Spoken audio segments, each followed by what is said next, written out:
we had a T20 World Cup a year ago, and the reason we are having one this year is because the schedule shifted due to COVID. How much has the Indian team changed since then to now? Well, considering the amount of cricket that is played, everything has changed. Just see what happened yesterday with Namibia and Sri Lanka. Sri Lanka won the Asia Cup maybe a month ago, and they were shocked by a team which was not fancied to, be pushing Sri Lanka. So I think the World Cup is a World Cup. It's a big occasion. It's not just the matches and the teams, but also the sense of being on the world stage. So there's an added pressure because of the occasion, not just the matches. And I think it'll be interesting to see how the teams pan out.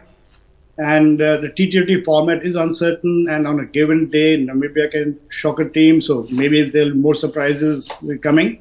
True. But I think the Indian team is well placed. We've been there almost 2 weeks. We've rested. We've been away from the frantic scheduling which we saw with South Africa and other games non-stop we've been playing. So you mentioned rightly that there is an injury issue. There is an issue of Indian bowling because of Bumrah's absence. But no team is without problems. I think Australia has bigger problems. Okay. Maxwell, Steve Smith, Finch not making runs. So I think it's going to be interesting. It's going to be a massive cocktail of uncertainty, shocks, surprises, and we all look forward to that. Rishi, let me ask you about India's opponent today, Australia. They are the defending champions, but do they look as mean as they looked last time around?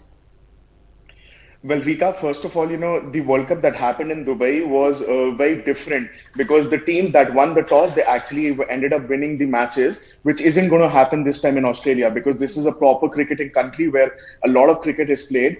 And coming to Australia, you can never, count out Australia in an ICC tournament, even though they lost the T20 series against England.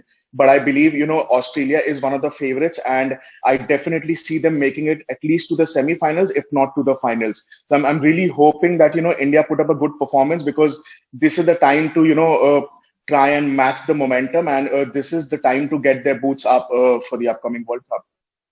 Amrit, let me come back to you about, India's big worry. Would you say it's the Bumrah-size hole that India has to fill right now? Obviously, he's the number one T20 bowler and India's go-to bowler whenever you need a breakthrough or a wicket. So he will be missed desperately. I think adding to India's problems are maybe the Harshal Patel and Bhuvneshwar, who are death bowlers, are not at the top of the games at the moment, as we saw. So I think bowling is a worry. But as I said, every team has a problem, whether it's England, whether it's Australia itself, India. So I think it's how you make up for those issues, how you find the right people to step in, take that opportunity and take your team forward. So that's key. But I agree that, Australia and the World Cup in Australia is vastly different from what happened in Dubai. The conditions are very, very different. In fact, Brisbane is very different from Bombay. So I think it'll be great to see how, and with bigger grounds in Australia, teams have to adjust their strategy. So it's a very different kind of competition. And I would be very interested in knowing from the Indian perspective how well Suryakumar Yadav carries his top form into the World Cup. This is a big test. He's, in the last few years, our T20 batting has revolved around Rohit Sharma, Virat Kohli. And now we have a new star who's, playing brilliantly.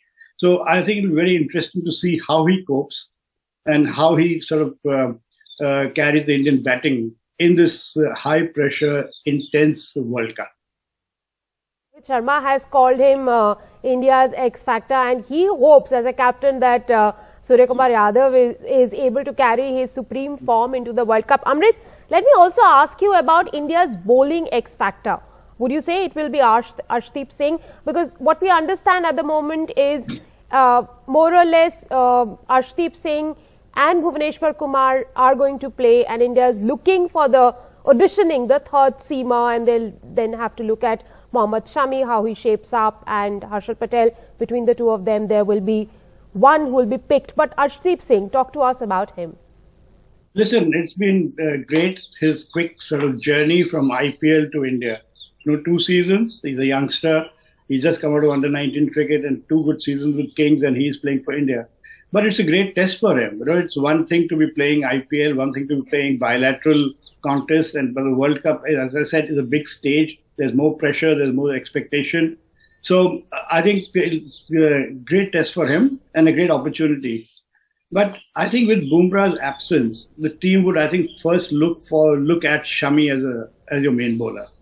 Shami has not been a part of your T20 combination for a while, but I think you need his experience, his sort of skills. Right. Now that Bumrah is not there, and he's also had issues with COVID and injuries and things, and he's just sort of flown into Australia. So I think it'll be interesting to see how he copes. So there are 2 games before the World Cup starts today and after 2 days. So we have to sort out all your balance, your fitness issues, who's the best person to play in a given situation. So I think Shami is key when we look at filling the hole left by his absence. Amrit, let me also ask you about the format itself. The T20 format we have seen has evolved over the last few years. Players have found new strategies. Talk to us a little bit about Team India. Has it evolved a lot since the last time they played in the ICC World Cup? Yeah, I think the strategy and how you approach a T20 game is changing. It's changing in the IPL. It's changing how England is playing. That now the teams sort of decide that they're going to treat the entire 20 overs as some kind of a power play. You have 7 batsmen, and you have 20 overs to express yourself. So go out and attack from over 1. There's no sort of slowing down in the middle overs. And you expect your finishers to come and have a major push at the end. So I think most teams are adopting this strategy that we're going to be aggressive, we're going to attack right from the beginning. So that's a major change I think in the last 4 or 5 years, and most of the teams are adopting that strategy. So let's see how it. But this strategy only works provided you have a good start. If you lose 2 wickets, then you couldn't be attacking for those 20 overs. So I think it's interesting, and. But the general feeling is that the teams are going to just go play aggressive and try and get a 180, 190 on the board. I think you have made a very interesting point that, the teams are attacking from the beginning and hence they need to have batters till the end. And in Australia, you can expect to lose wickets, your openers very early, and hence who comes in towards the tail end becomes important.